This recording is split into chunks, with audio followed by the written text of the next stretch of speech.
নিরামিষের দিন এই রেসিপিটা থাকলে আর কিছুই লাগবে না।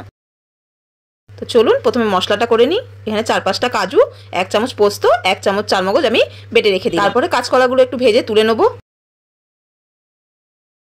ওই তেলে একটু শুকনো লঙ্কা, গরম মশলা, তেজপাতা ফোড়ন দিয়ে একটা আলুও দিয়ে দেবো। আলুগুলোও একটু ভেজে নেব। একটু ঢাকা দিয়ে দিয়ে ভাজলে আলুগুলো একটু নরম হয়ে আসবে। আলুগুলো ভাজা হয়ে এলে 1 চামচ আদা বাটা দিয়ে দেবো। এরপর নুন, হলুদ, লঙ্কা গুঁড়ো, জিরে গুঁড়ো, ধনে গুঁড়ো সব দিয়ে একটু নেড়ে চেড়ে অল্প একটু জল দিয়ে মশলাগুলো কষিয়ে নেব। একটুখানি ভাজা ভাজা করে 2-3 মিনিট ঢাকা দিয়ে রাখলাম। ঢাকা খুলে আরও একটু মশলাটা কষিয়ে নিয়ে শেষে যে মশলাটা করে রেখেছিলাম সেটাও দিয়ে দেবো। একটু কষিয়ে নিয়ে 5 মিনিট মতন ঢাকা দিয়ে রাখবো। 5 মিনিট পরে ঢাকা খুলে আর একটু মশলাটা কষিয়ে নেব। ভাজা কাঁচকলাগুলো দিয়ে দেবো।